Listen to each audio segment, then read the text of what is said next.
어느 권사님께서 성경 공부를 하는 중에 질문을 한번 하신 적이 있습니다. 네, 그 질문은 어떤 질문이냐면 이런 질문이었습니다. 목사님,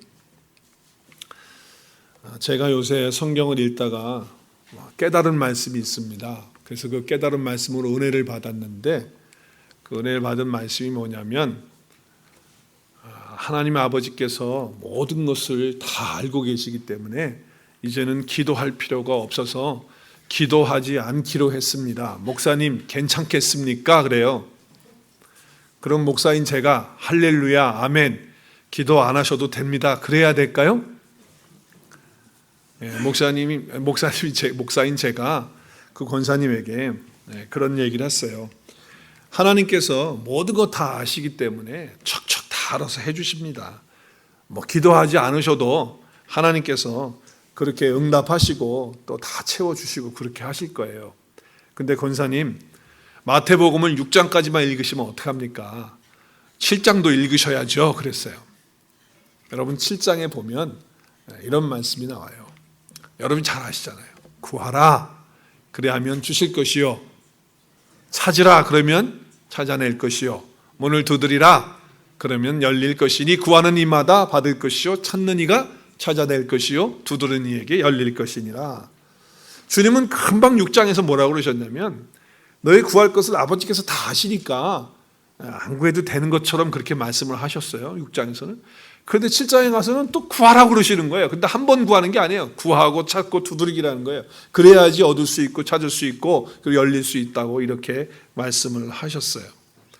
자, 하나님은 다 아심에도 불구하고 다 구하지 않아도 다 아시잖아요. 그러면 우리가 기도하지 않아도 하나님 다 해주실 텐데 하필이면 왜 또 우리로 하여금 구하라고 그렇게 말씀하실까요? 그 이유가 뭘까요? 우리는 기도에 대한 얘기를 할 때마다 조금 혼돈을 하는 것이 있어요. 왜냐하면 성경 번역을 하는 데 있어서 조금 번역이 약하기 때문에 그럴 수도 있어요. 우리 주님이 하신 말씀, 아까 그 권사님이 하신 말씀은 마태복음 6장 8절의 말씀이에요. 그러므로 그들을 본받지 말라. 그들은 누구냐면 이방인이에요. 하나님을 알지 못하는 사람들이에요. 그 사람들을 본받지 말라는 거예요. 그 사람들이 기도하는 것처럼 하지 말라는 거예요. 그러면서 구하기 전에 너희에게 있어야 할 것을 하나님 너희 아버지께서 어떻게 하신다고요? 아시는 거예요. 아는데 뭘 우리가 조목조목 또 얘기를 해. 다 아는데, 하나님이 다 아는데. 근데 구하기 전에다가 박스를 하나를 만들어 놨어요. 양 목사가 타이프를 잘못 쳤나 보네. 근데 그게 아니고 거기에 들어가야 되는 단어가 빠졌기 때문에 그래요. 한번 말씀을 드린 적이 있는 것 같아요. 여러분 보면 영어 성경에도 보면 Before you ask him이에요. 그러니까 힘이 빠졌어요. 힘이 누굴까요? 그가 누굴까요? 예수 그리스도예요. 하나님이에요.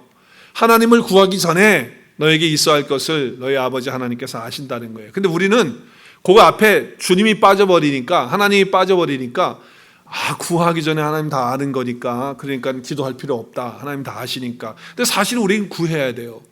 누구를 구해야 됩니까? 하나님 자신을 구하고 예수님을 구해야 돼요. 그래서 우리는 그런 기도를 해야 되는데 그런 기도가 안 되니까 헬라어에서 이런 번역이 빠져 투 휴마스라고 하는 단어를 번역을 안 하고 아우톤이라고 하는 글을 번역을 안 하게 되니까, 그러니까 사람들 생각 속에 어떤 것이 들으면 세상에 있는 것들을 전부 있는 것들을 구하는 그런 해석으로 자꾸 가는 거예요. 사실은 주님은요 자기 자신을, 우리 주님을 구하라고 말씀을 하시는 거거든. 하나님 자신을 구하라고 말씀하시는 거거든요. 근데 그거를 빼놓고 자꾸 세상의 것들을 구하는 것들로 자꾸 이야기를 하다 보니까 잘못 구해지는 것이 되어지는 것이죠. 그렇기 때문에 하나님께서 뭘 잘 모르기 때문에 우리가 종에다가 써가지고서 하나님 요거 잘 모르고 계시죠? 제가 요 문제 있습니다. 착착착 해가지고 알려드리는 게 기도가 아니란 말이에요. 하나님은 우리가 조목조목 다 알려주지 않아도 하나님이 우리 마음과 형편과 처지를 다 알고 계세요. 그러니까 하나님의 그런 어떤 모르고 계시는 줄도 모르기 때문에 하나님을 설득해가지고 알도록 하기 위한 방편이 기도가 아니라는 것을 기억을 하셔야 돼요. 자, 그러면 우리는 우리의 필요를 하나님이 다 알고 계시는데 그럼 왜 기도를 하라고 하셨을까? 그냥 다 주시면 되는 건데 왜 또 안다고 하셔놓고서는 그렇게 기도하라고 그러시는지 모르겠어요. 그럼 우리는 이렇게 말할 거예요. 하나님이 다 안다고 하시니까 저 기도하지 않을게요. 그럼 하나님 뭐라고 대답할까요? 따라하세요. 잔소리 말고 기도해라. 그렇게 말씀하실 거라니까요, 분명히. 또 우리가 기도하지 않아도 다 알아서 해주시니까 하나님 대 형편 다 아시죠? 제가 조목조목 말하지 않아도 하나님이 내 처지와 필요와 처지를 다 아시니까 하나님 다 알아서 해주세요. 저 기도하지 않겠습니다. 그렇게 대답을 하면 하나님 뭐라고 말씀하시죠? 시작. 잔소리하지 말고 기도하라 라고 말씀하시는 거예요. 왜 그럴까요? 왜 그렇게 말씀하실까요? 기도는 단순히 우리가 뭘 얻어내기 위한 방편으로 쓰는 게 기도가 아니에요. 기도는 하나님과의 대화예요. 하나님과의 나의 대화, 인격적인 대화란 말이에요. 그것이 먼저 되는 거예요.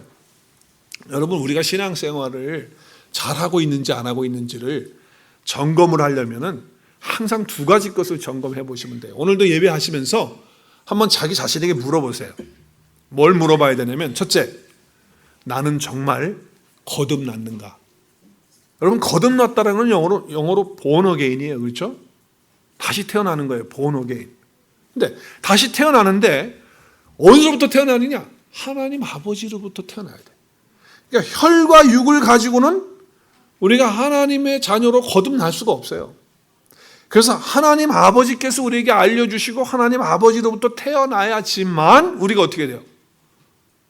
예수 그리스도를 나의 구원자로 나의 하나님으로 고백하고 믿게 될 수 있다라고 하는 거예요. 그러니까 늘 점검해야 돼요. 여러분, 신앙생활 하다가 마음이 좀 흔들리는 것 같아요.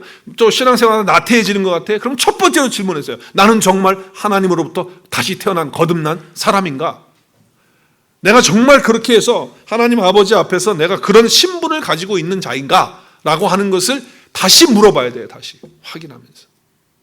두 번째는 내가 하나님을 인격적으로 만났는가?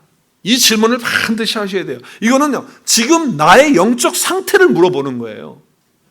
하나님을 만난다는 것은 교제한다는 거잖아요. 내가 지금 하나님과 어떤 관계 속에서 어떻게 교제하고 있는가, 영적 상태를 묻는 질문이기 때문에 이 질문은 반드시 우리가 물어야 돼요. 신앙생활 할 때마다, 내 자신의 신앙을 점검할 때마다. 그래서 우리는 하나님으로부터 나서 내가 예수 그리스도를 나의 구원자로, 나의 하나님으로 영접하고, 그리고 이제 번호갱 거듭났다고 한다면 이제 그 다음부터 일어나는 게 뭐냐면 그 하나님에 대해서 우리는 호칭이 달라져요. 뭐라고 부르죠? 아바, 아버지. 아빠, 아버지라고 하는 관계가 형성이 되는 거예요. 그래서 신앙은 그렇게 관계를 통해서, 인격적인 관계를 통해서 시작하는 것이라고 하는 거예요. 그러니까 여러분, 늘 생각하세요. 나는 정말 거듭난 사람인가? 하나님으로부터 태어난 사람 맞는가? 그리고 두 번째는 내가 지금 하나님을 만나서 영적으로 교제하고 있는가? 이거를 늘 점검해야 된다는 거예요. 하나님과 영적으로 교제한다, 또 인격적으로 교제한다고 할 때 그 교제의 방편은 두 가지예요. 하나님께서 우리를 향해서 말씀하시는 것은 성경이에요. 성경책을 통해서 우리에게 하나님 말씀하세요. 그럼 우리는 하나님께 어떻게 말씀을 드리죠? 뭘 통해서 말씀을 드리죠? 우리는 기도를 통해서 말씀을 드리는 거예요. 그래서 이 하나님의 말씀인 성경과 기도를 통하여 하나님과 인격적인 만남과 교제가 이루어질 수 있다라고 하는 것이죠. 자, 그렇기 때문에 기도 가운데 인격적인 부분이 상당히 중요한 거예요. 우리가 물론 영으로 기도하고 그렇게 하지만, 그렇지만 인격을 통해서 하나님과 나와의 대화를 통해서 이루어지는 관계이기 때문에 인격적인 관계가 얼마나 중요한지 몰라요. 그래서 내가 인격적으로 하나님 만났느냐가 질문이 얼마나 중요한지 모른다는 거예요. 오늘은 이제 우리 분향단에 대한 말씀을 함께 나누게 될 텐데, 제가 성막을 하면서 지난 시간에 얘기를 했을 거예요. 성막의 구조가 세 수로 나눠졌다. 바깥에 뜰이 있고 마당이 있고, 그 다음에 성소가 있고, 그 다음에 지성소가 있다. 그래서 이 세 개로 나눠져 있는데, 우리 인간의 몸도 물론 이분법으로 나누기도 하지만 성경에 보면 3분법으로 돼 있다. 그래서 우리의 몸과 혼과 영, 그래서 우리의 소울과 스피릿이 있고 또 바디가 있다. 그래서 제가 그림을 올려가지고 보여드렸죠. 기억은 나시나요? 지난 시간에 했잖아요. 그래서 지성소는 우리의 영, 성소는 우리의 혼, 그리고 마당, 뜰은 우리의 몸을 예표하고 있다. 그래서 어떻게 보면 이 성막의 구조와 우리 인간의 구조가 어떻게 이렇게 매칭이 잘 되는지 모르겠어요. 하나님께 물어봐야죠. 이게 맞느냐고.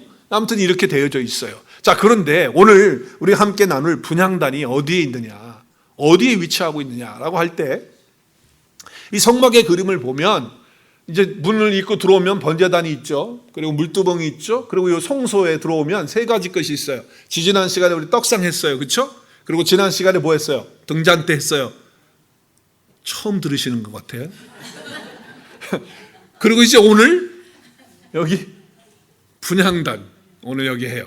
근데 지금 보세요. 분향단의 위치가 사실 이 지성소에 들어가야 영으로 기도하는 게 되잖아요. 근데 여기는 사실 우리의 혼적인 부분, 우리의 내면의, 우리의 마음의 상태를 어떻게 보면 말하고 있는 것인데, 성소는. 근데 인격적인 그런 부분에 여기 분향단이 들어있어요. 그러니까 우리가 기도를 영으로 이렇게 기도를 하지만, 그렇지만 여기에다가 둔 이유가 있다라고 하는 것이죠. 자, 그래서 오늘 분향단이 그러면 목사님 어떻게 해서 기도가 되는 겁니까? 분향단하고 기도가 어떻게 연결됩니까? 그거는 성경에서 증명하고 있어요. 제 얘기가 아니고. 자, 우리 성경을 찾아보면 분향단이 왜 기도와 이렇게 상징적으로 묘사가 되고 있느냐라고 하는 거예요. 자, 분향단은 어떻게 생겼을까요? 오늘 1절부터 4절까지 말씀을 쭉 보면 금태를 두르고, 똑같아요. 사이즈도 아까 나왔죠? 1절, 2절, 3절에. 그 사이즈대로 하면 이렇게 나와요, 모양이.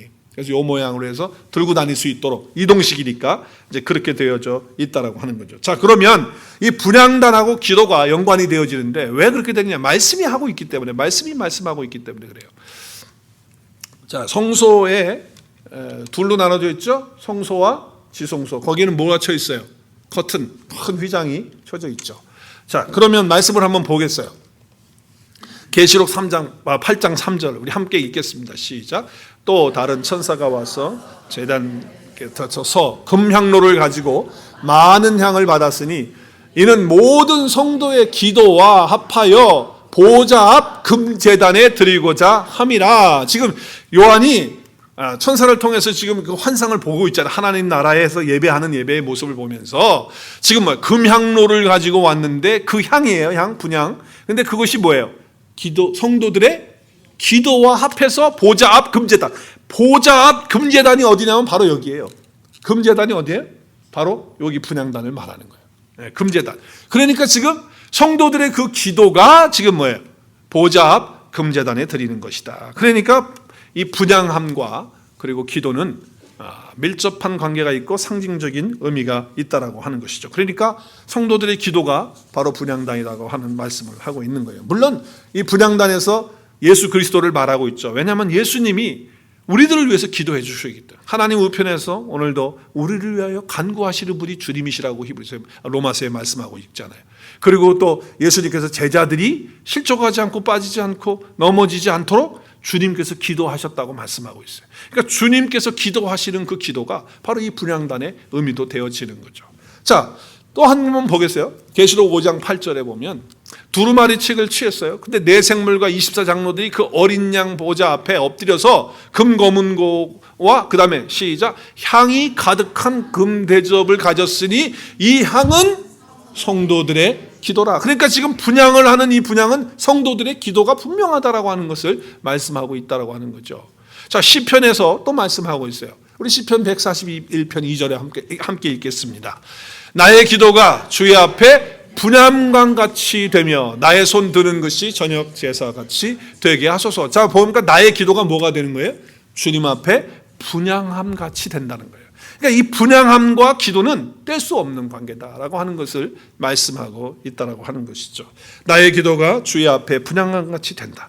자, 근데 그 분향함의 위치가 어디예요?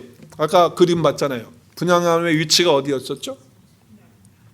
분향함의 위치가 지금 성막으로 휘장으로 가려져 있는데 그 요 앞에란 말이에요. 그러면 우리가 기도를 드리면 하나님 앞에 들어가서 요 하나님의 임재 가운데 기도가 들어가야 되는데 뭐 때문에 가려서 못 가요? 이 휘장이 가려서 못 가는 거예요. 휘장이 가려서. 자, 그래서 이 휘장의 문제를 이제 해결을 해야 돼요. 이 속죄소까지 들어가야 우리의 기도가 하나님 받으시는 기도가 되잖아요. 자, 그런데 우리가 기도할 때 여러분은 그런 생각 들 때 없어요? 기도하시다가 혼자서 조용조용히 기도할 수도 있고 어떨 때는 마음으로 기도할 수도 있잖아요. 그런데 기도하다가 이런 생각 들 때가 있었을지도 모르겠어요. 저는 과거에 그런 적이 있었어요. 지금은 그렇지 않지만 이거 혼자 떠드는 거 아니야? 이걸 누가 듣는다고 그러는 거야? 갑자기 그런 생각이 들더라고요. 근데 내가 혼자 중얼중얼 하고 있는데 이거 뭐 혼자 독백하는 거지 뭐 혼자 넋두리 하는 거지 이게 무슨 기도가 될 수 있을까? 내가 이렇게 말한다고 하나님이 들을까? 어떨 때는 말하지 않고 속으로 내가 기도할 때도 있었거든요. 속으로 기도하는데 하나님이 내 속으로 기도하는 걸 할까? 이런 생각이 들 때가 있었어요. 옛날에. 여러분들 혹시 지금도 그런 생각이 있으면 큰일 나요? 그러면 안 돼. 여러분, 우리가 드리는 기도, 예수 그리스도의 이름을 가지고 그 안에서, 그리스도 예수 안에서 드리는 모든 기도는 다 우리 불양단에서 제사장에 서서 드리는 기도처럼 다 올라가서 이 안에까지, 이 지성소까지 들어가는 그런 기도가 되는 줄로 믿습니다. 왜 그런 줄 아세요? 이 휘장이 찢어졌거든.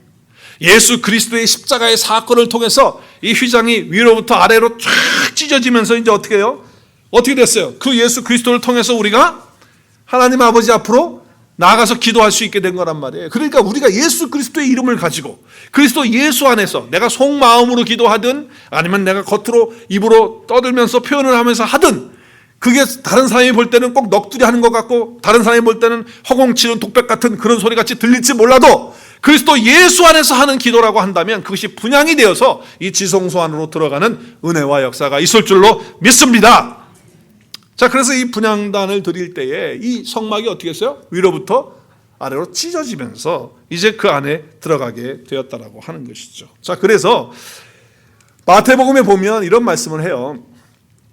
십자가 사건이 있을 때 우리 27장 51절 말씀 같이 읽겠습니다. 이에 성소 휘장이 위로부터 아래까지 찢어져 둘이 되고 땅이 진동하며 바위가 터지고, 그래서 다 갈라지면서 이제 뭡니까? 우리가 분향함을 통해서 이제 지성소 안에 속죄소까지 가서 그 기도가 주 앞에 드려지고 향기로운 주님 받으시는 기도가 될 수 있다는 거예요.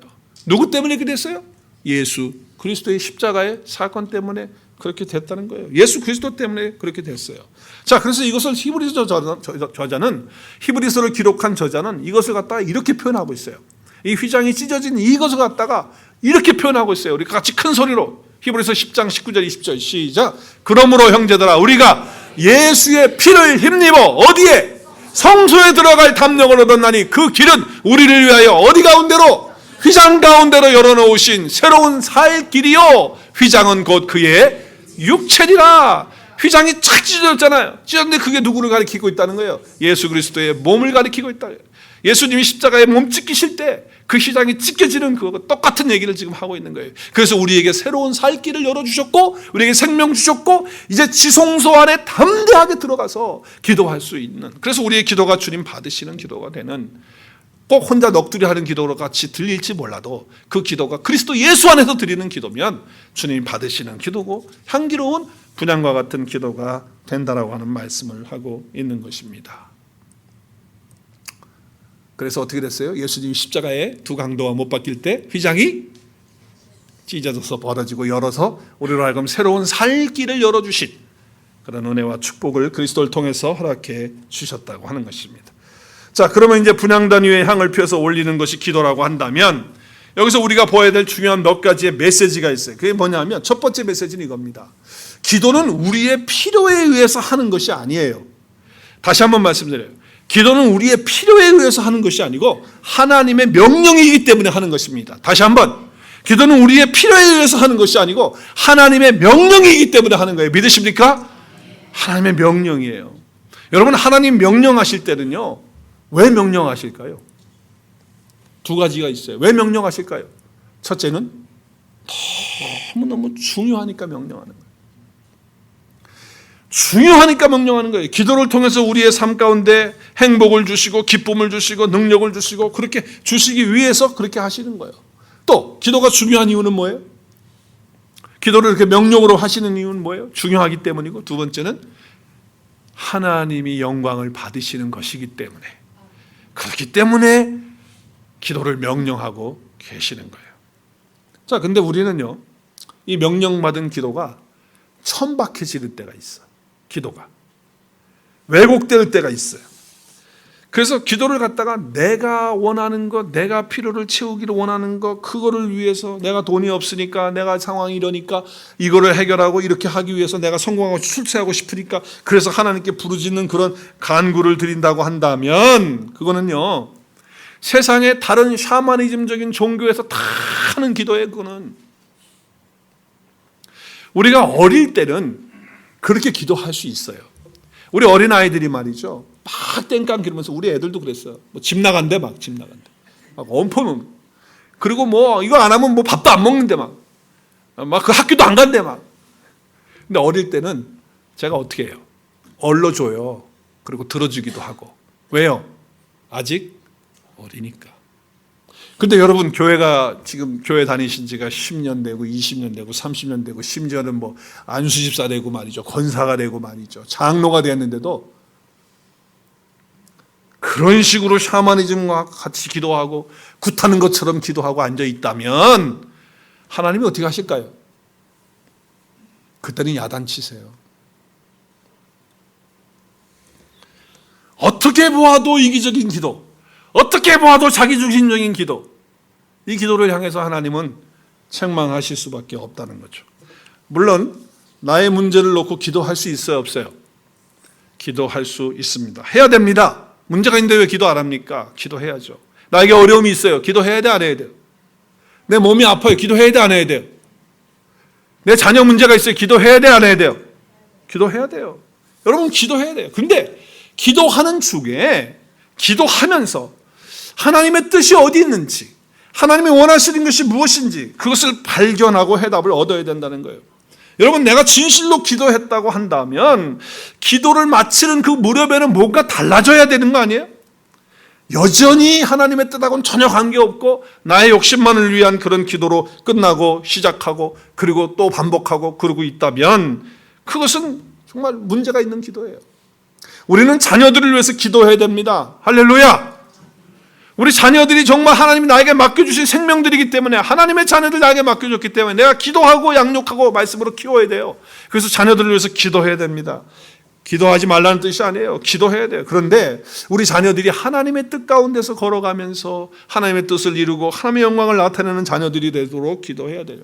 사업을 위해서 기도해야 돼요, 안 해야 돼요? 해야 돼요, 안 해야 돼요? 해야 돼요. 우리 직장 생활에서 기도해야 돼, 안 해야 돼요? 우리 교회 위해서 기도해야 돼, 안 해야 돼요?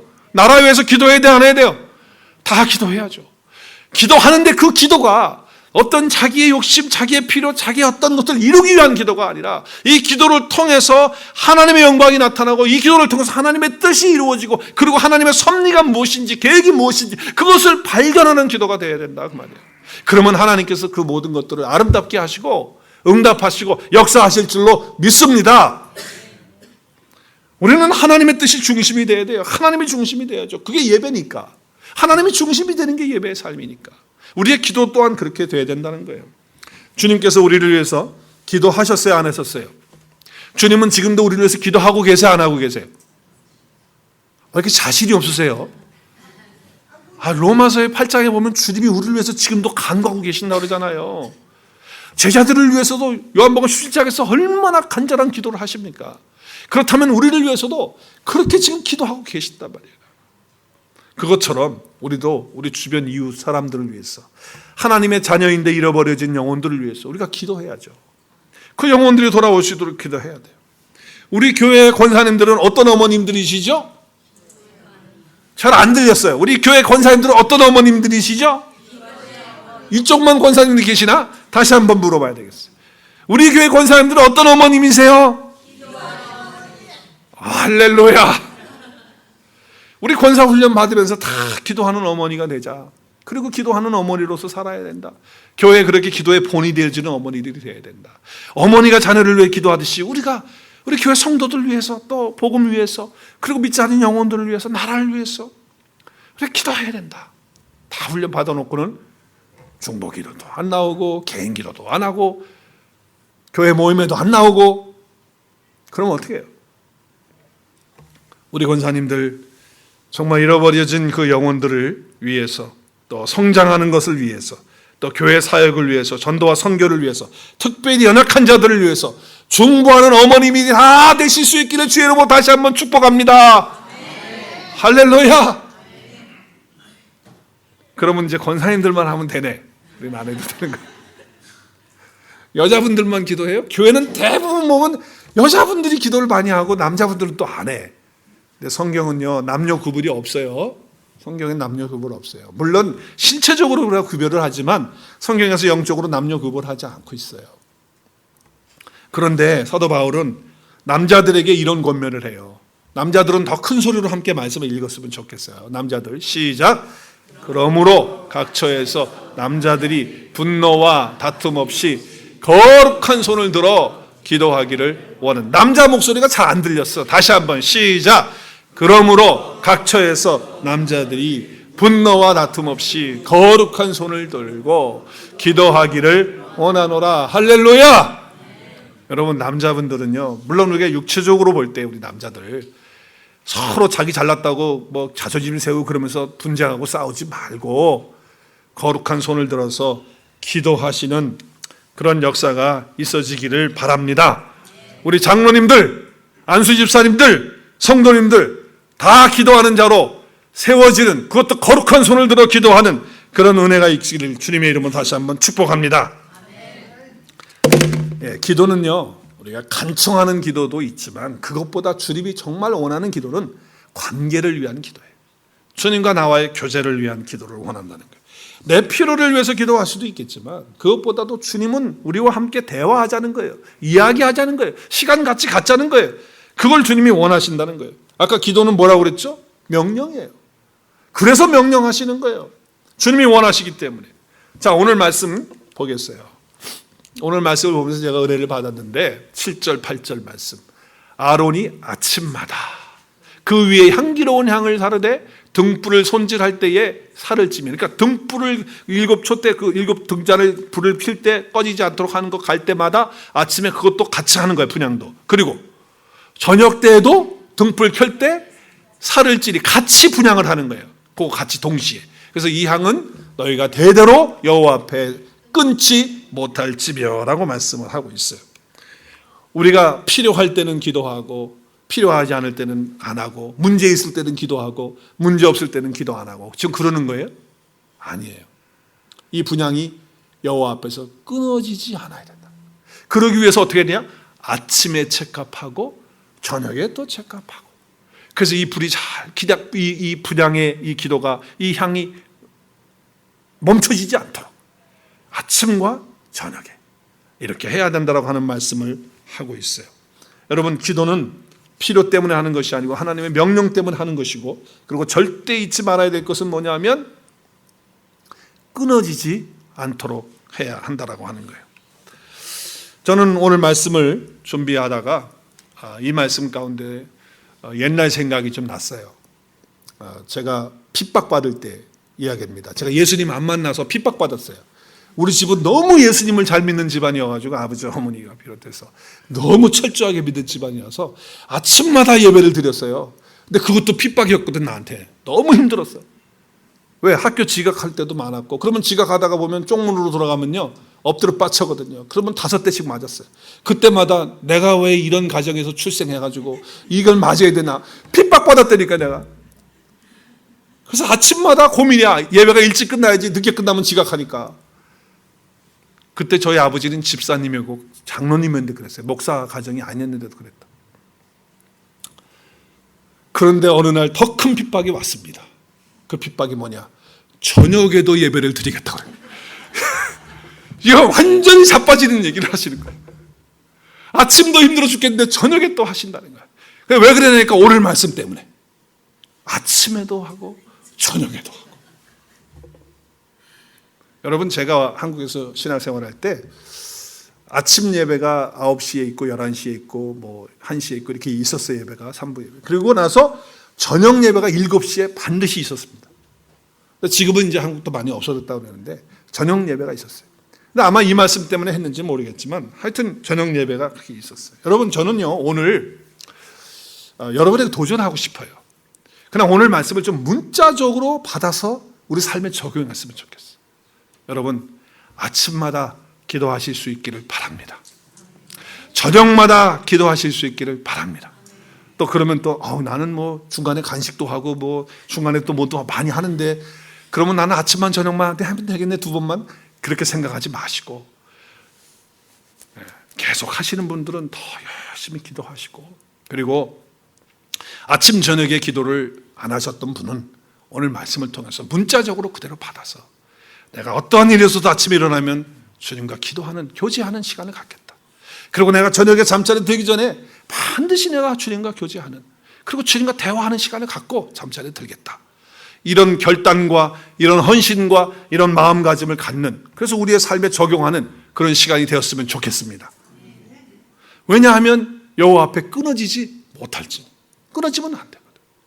우리는 24시간 주님과 동행하기 때문에 주님과 늘 대화하면서 사는 거예요. 그럼에도 불구하고 시간을 내서 또 주님 앞에 내 기도 생활이 어떤지, 주님과 관계가, 영적 상태가 어떤지 살펴보는 것을 아침에도 살피고 저녁에도 살피고 그렇게 하는 은혜가 있었으면 좋겠어요. 그리고 그때 등불을 같이 켜라고 그랬잖아요. 우리 지난 시간에 등불을 켰는데 우리 등불에 대한 말씀을 했어요. 정말 등불은 어두움을 밝히는 거예요. 우리가 기도하면요, 우리가 밝아지고요, 어두움에서 빛 가운데 살아가는 그런 삶이 되어질 수 있으리라 믿습니다. 마음이 어둡지 않게 되는 거예요, 기도하는 사람은. 그래서 우리의 인격이 달라지는 그런 삶이 되어지는 거예요. 자, 또 하나 중요한 메시지가 오늘 9절 말씀에 있어요. 너희는 그 위에 다른 향을 사르지 말며 번제나 소제를 드리지 말며 전제의 술을 붓지 말라. 무슨 얘기예요? 다른 향을 사르지 말라는 게 뭐죠? 그 향에 아무 향이나 넣으면 안 된다는 거예요. 하나님이 지정하시고 하신 방법이 있다는 거예요. 아론의 아들, 두 아들이 하나님의 번제단에서 나온 불을 가지고 분향을 하고 다 해야 되는데 그게 귀찮으니까 지 멋대로 하다가 그 자리에서 죽어버렸어요. 하나님의 방법을 가지고 하라는 거예요. 다른 향을 사르지 말고 향을 가지고 하라는 거예요. 하나님의 정해진 방법이 있어요. 근데 그것이 오늘 본문에 우리가 다 읽진 않았지만 그 뒷부분에 가서 보면 5가지의 요소를 가지고 이 분향을 하라는 거예요. 그게 오늘 34절, 35절에 나와요.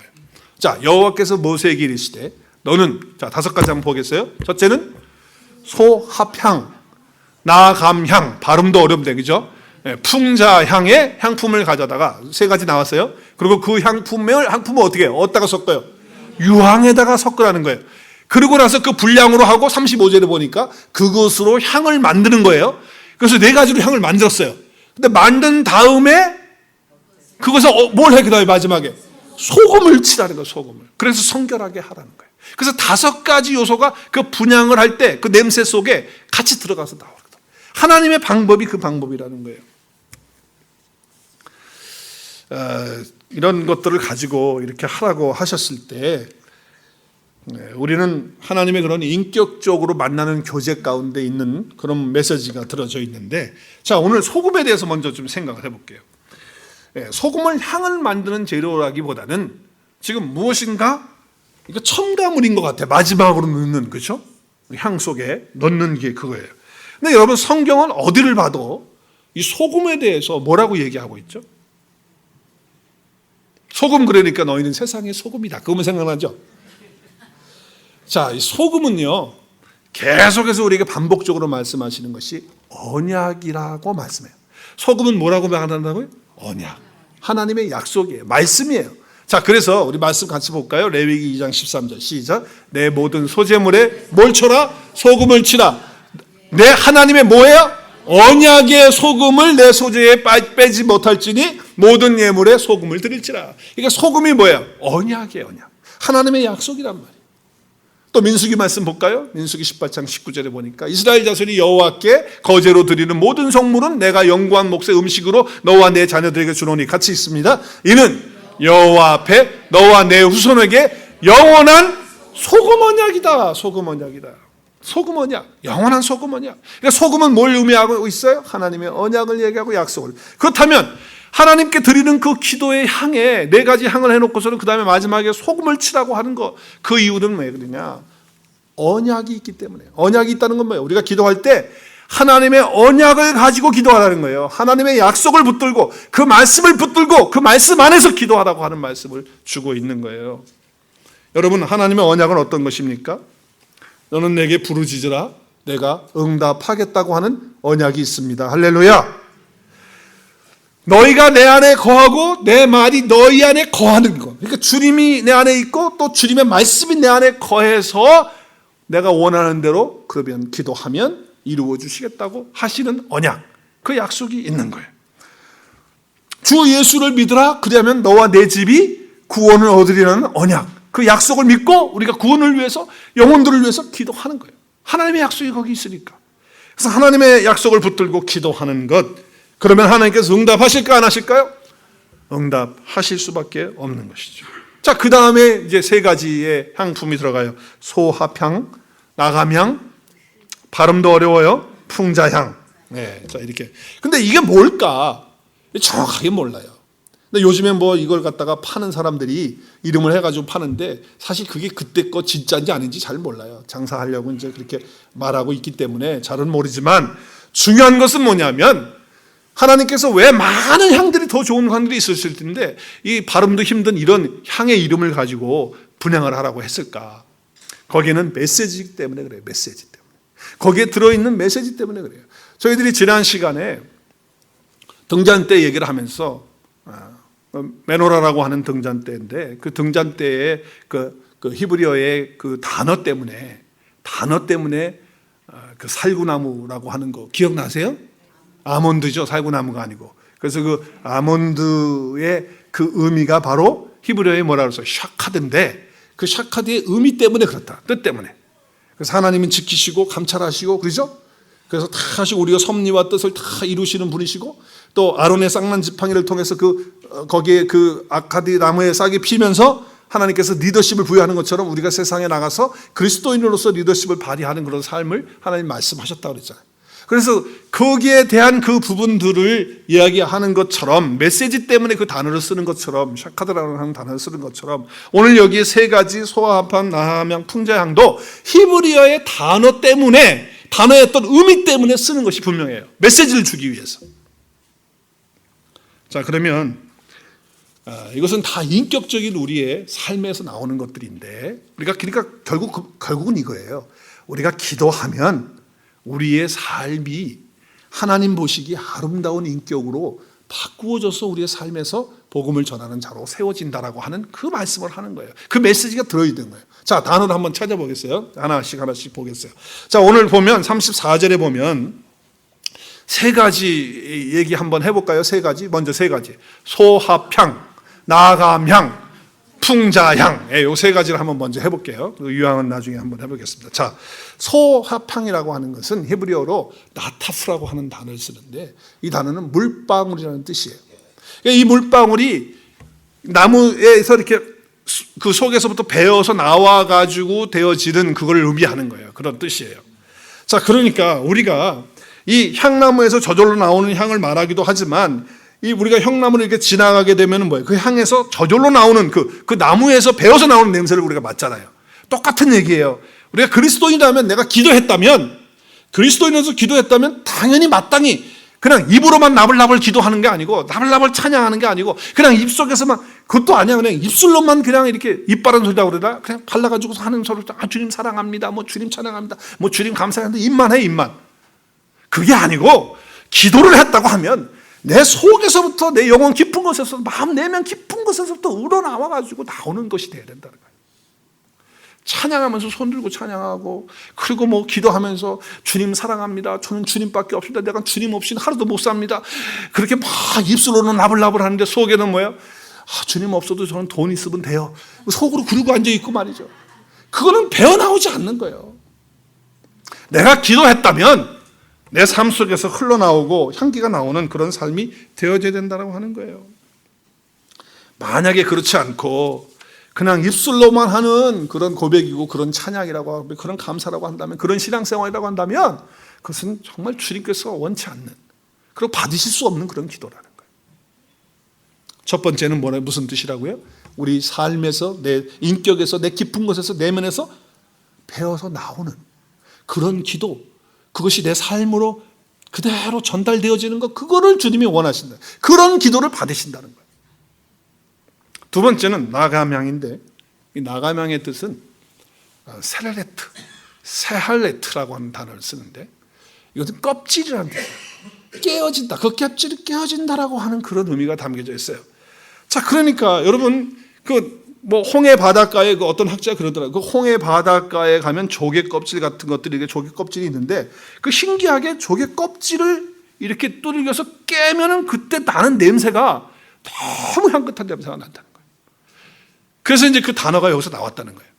낙야명이라는 것이 단어가 거기서 나왔다는 거예요. 자, 그러니까 우리가 기도하면서 어떻게 돼야 됩니까? 내 속에 있는 자존심, 더러운 것, 추한 것, 내 생각들, 내 고집들, 내 자랑들, 이것들이 다 부서져 나갈 때 그리스도의 향기가 우리 삶 속에 올려지면서 우리 주님 받으시는 기도가 되는 줄로 믿습니다. 기도하면서도 여전히 내 생각 그대로 가지고 있고, 기도하면서도 여전히 내 자존심이 있고, 기도하면서도 여전히 자기 욕심 가지고 있고, 기도하면서도 여전히 자기 것들 다 가지고 있으면 안 돼요. 정말 하나님이 받으시는 기도가 되고 그 분양이 되려면 어떻게 되냐? 다 짓밟고 깨 부숴서 말이죠. 아주 이겨버리는 그런 역사가 일어나야 될 줄로 믿습니다. 그래야 그게 진짜 기도예요. 그래서 기도하러 갈 때는, 처음에 올 때는 씩씩거리면서 정말 내가 저놈의 새끼 내가 어떻게 하면 좋을지 몰라 막 항상 왔다가 기도하면서 어떻게 해야 돼요? 어떻게 돼요? 그게 다 깨어지고 부서지면서 주님 제가 그 영혼을 사랑하겠습니다, 용서, 이렇게 하고 나가야 되는 거예요. 할렐루야. 기도는 시커먼 나가면서 처음에는 씩씩씩 하고 나가는데 기도할 때 더 씩씩 해가지고 막 씩씩 그러면 두고 보자 이러고 나간다면 그 기도가 하나님 받으시는 기도예요. 또 어떤 분들은 자기 생각, 자기 뜻, 자기 욕심을 버리지 못해가지고 기도하는데 따발청처럼 자기 얘기만 하고 나가. 따다다다다다다다다다다 쫙 막 쫙 해놓고 주님 안녕히 계십시오. 그럼 다 간다고.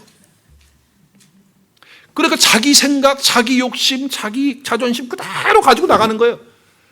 거기서 무슨 향기가 나겠어요? 거기서 무슨 분향이 돼서 하나님 받으시는 기도가 되겠어요? 기도는 삶이에요. 오늘 설교 제목이 뭐예요? 기도는 나의 삶이에요.